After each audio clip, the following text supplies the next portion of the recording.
थोड़ा सा ध्यान से सुन लें। मेरी ऐसी कोई बहनें हों,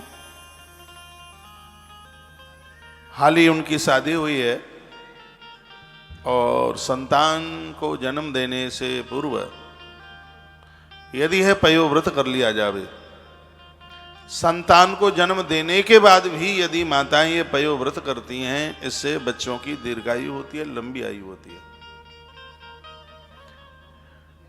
दुकान, मकान, जायदाद, संपदा और उसके ऊपर कोई बहुत बड़ी दिक्कत है, व्यापार फेल हो रहे हैं, बच्चों का बाजार में पैसा मारा गया है, वापसी नहीं हो रही है, उसके लिए हमारे ग्रंथों में एक व्रत है जिसका नाम है पयोव्रत। बताया गया, कहा गया कि फाल्गुनः श्यामले पक्षे द्वादशाहं पयोव्रता अर्चयेदरविन्दाक्षं भक्त्या परमयान्वता। फाल्गुन शुक्ल पक्ष में 12 दिन तक केवल दूध पी करके कोई माता परम भक्ति से भगवान नारायण का पूजन कर ले। 12 दिन की पूजा है, 13वें दिन इसका उद्यापन है। और यह शुक्ल पक्ष है। फाल्गुन, ये शुक्ल पक्ष में, फाल्गुन के शुक्ल पक्ष में 12 दिन तक केवल दूध पीकर परम भक्ति भाव से कमल नयन भगवान की पूजा करे। अमावस्या के दिन यदि मिल सके तो शनिवाल्याम मृदा लिप्य, शनिवाल कहते हैं, संस्कृत का शब्द है सूकर। सूकर के पाम से खोदी गई मिट्टी, ये इसका नियम है इस व्रत को करने के लिए। इसमें सूकर को एक जानवर की दृष्टि से नहीं, भगवान वराह नारायण की दृष्टि से उसको देखा गया। सूकर के पामों की मिट्टी मृदा लिप्य स्नायत क्रोडिस्तारणेया, उस मिट्टी को वह नारी अपनी देह के ऊपर लेपन करे। यदि लभ्येत वै स्तोत्रस्त स्तम्मंत मुदीरयेत, वर्णन किया गया है उसके द्वारा खोदी गई मिट्टी अपने शरीर पर मल करके यदि कहीं नदी मिल जाए तो नदी में स्नान करे और उस समय वह भगवान को प्रार्थना करे, परमात्मा को कहे कि हे भगवान, हे वराह नारायण, आपने रसातल से जैसे धरती माता का उद्धार किया, आपको मैं नमस्कार करते हूँ, आप पापियों को नष्ट करते हो। हे भगवान, मेरे भी वंश को आगे बढ़ाने के लिए यदि घर में बच्चे हैं तो कहा कि उनकी समृद्धि के लिए हे प्रभु मैं तुम्हारा आह्वान करने के लिए चली हूं। ऐसा कहते ही कहते वह स्नान करे। तत्पश्चात सूर्य, जल, अग्नि और गुरुजन, भगवान, इनका वह पूजन करे, भगवान को स्मरण करे। इसमें द्वादशाक्षर मंत्र का जप होता है, ओम नमो भगवते वासुदेवाय। नमो व्यक्ताय सूक्ष्माय प्रधान रूपाय, यहां फिर पूरे स्तोत्र का वर्णन है। सब बातें तो बहुत लंबी हो जाएंगी, लेकिन देखो स्पष्ट लिखा है, गंध धूपाद विषाद द्वादशाक्षर विद्या। इसमें ओम नमो भगवते वासुदेवाय 12 दिन तक इस मंत्र का जप होता है और सिर्फ दूध पी करके रहा जाता है। 12 दिन गौ माता का दूध मिल जावे, बहुत ज्यादा प्रभाव हो जाएगा। भगवान को इसमें दूध से ही स्नान कराया जाता है, सिर्फ दूध, गौ माता के कच्चे दूध से इसमें भगवान नारायण को स्नान कराया जाता है।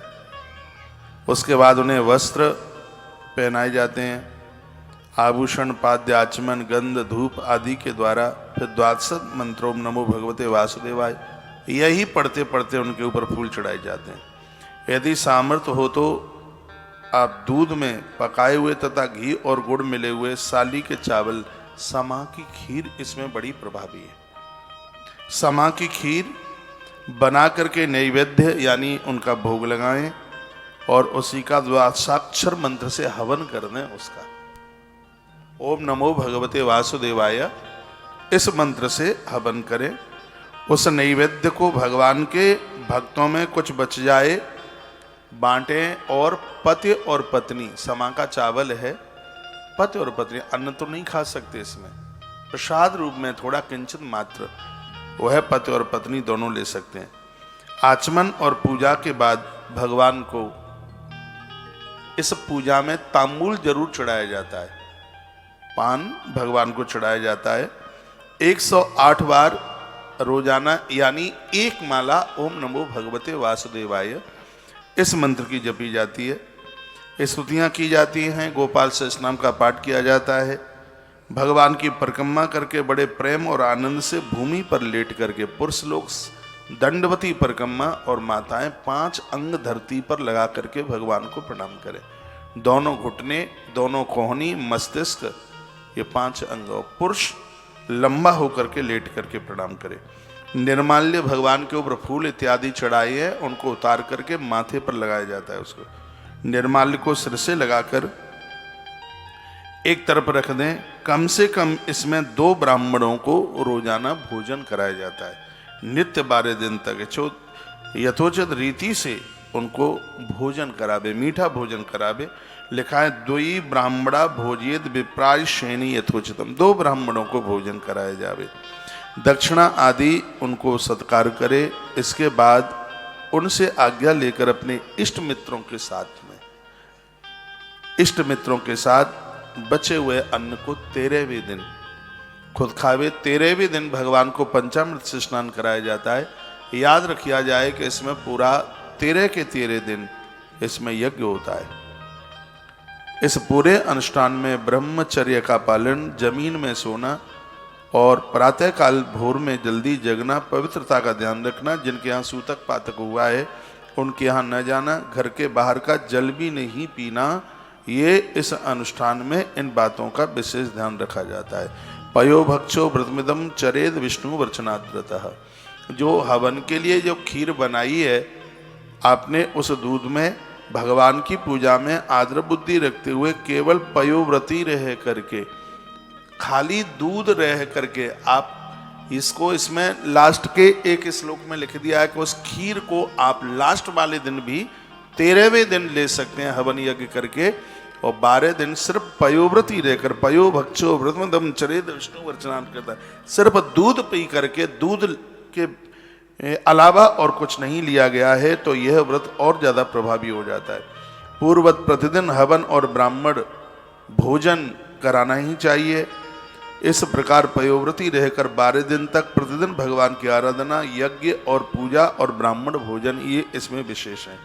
एवं त्वरम कुर्यात् द्वादशहं पयोव्रता हरि आराधनम होमम अरणम द्विज तर्पणम। फाल्गुन शुक्ल प्रतिपदा से लेकर त्रयोदशी पर्यंत ब्रह्मचर्य पूर्वक पृथ्वी पर शयन करके तीनों समय में, इसमें सबसे बड़ी कठिन बात यह है कि इसमें रोज 3 बार स्नान किया जाता है, सुबह भी, दोपहर भी और शाम को भी।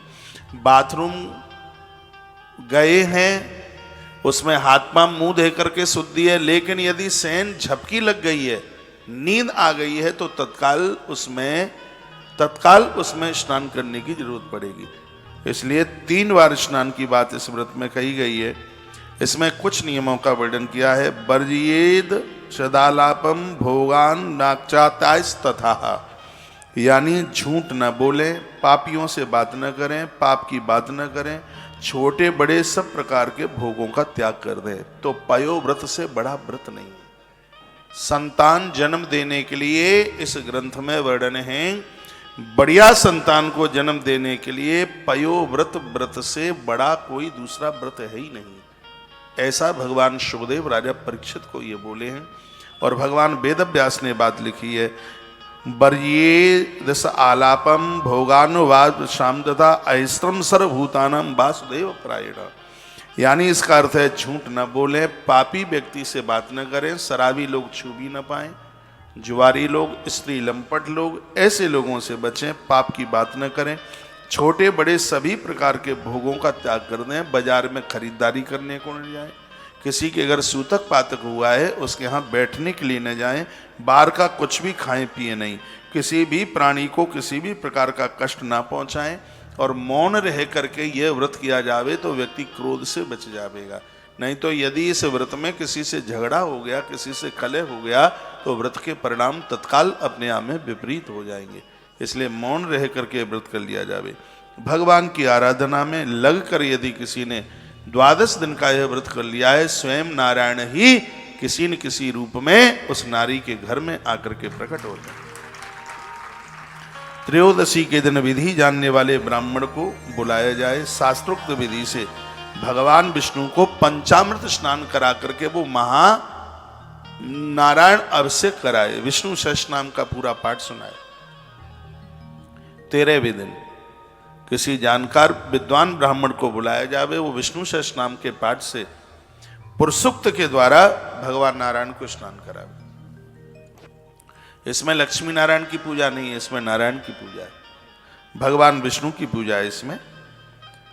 तो यह वर्णन है। उस दिन धन का लोभ छोड़ करके भगवान की बहुत बड़ी पूजा करने का विधान है। इसमें खीर जरूर बनाएं, विष्णु भगवान को खीर अर्पित करें, चावलों की खीर अत्यंत एकाग्रचित्त चूल्हे पर पका करके उसको यत्न पूर्वक प्रसन्न भाव से भोग लगा करके मीठी खीर बनाई जाए और भगवान नारायण को समर्पित करें। लेकिन सर्तेन तेन पुरुषम जीत सुसमायित नैवेद्यम चात गुणवद ददा रूपस्तुष्टति, खुश होकर अति प्रसन्न होकर मीठी खीर बनाकर भगवान को भोग लगाया जाए। इसके बाद ज्ञान संपन्न आचार्य और ऋत्विजों को वस्त्र और आभूषण और व्यवस्था बन जाए तो गोदान, गैया का दान करके उन्हें प्रसन्न करें। इससे भगवान की आराधना, इससे पूरी भगवान को प्रसन्न करने वाली आराधना समझो हे अदिति। ये ब्रह्मा जी ने मुझे बात बताई थी। आचार ज्ञान संपन्नम, ब्राह्मण की पूजा उसी की लगती है जो ज्ञान संपन्न है, जो जानता है, जो पढ़ा लिखा हुआ है, जो होशियार है, उसको सब जानकारी है, पूजा उसी की ही लगती है। पूजा ब्राह्मण तो सब पूज्य हैं, सब वंदनीय हैं, उनको दक्षिणा दी जाती है, उन्हें वस्त्र दिया जाता है, उसका पुण्य मिलता है। लेकिन जब पूजा की जो बात आती है तो वर्णन के आचार्य ज्ञान संपन्नम, ऐसा आचार्य जिसको जानकारी है, जिसको पता है, ऐसा ब्राह्मण बुला करके और अनुष्ठान के समापन पर उसको बुला करके बड़ी विधि के साथ में अनुष्ठान कराया जावे तो पयो व्रत जन्म लेने वाले बच्चों की रक्षा करता है। जिनको संतान नहीं है, यह व्रत उनको अद्भुत संतान प्राप्त कराता है। इतनी बड़ी महिमा है इसकी।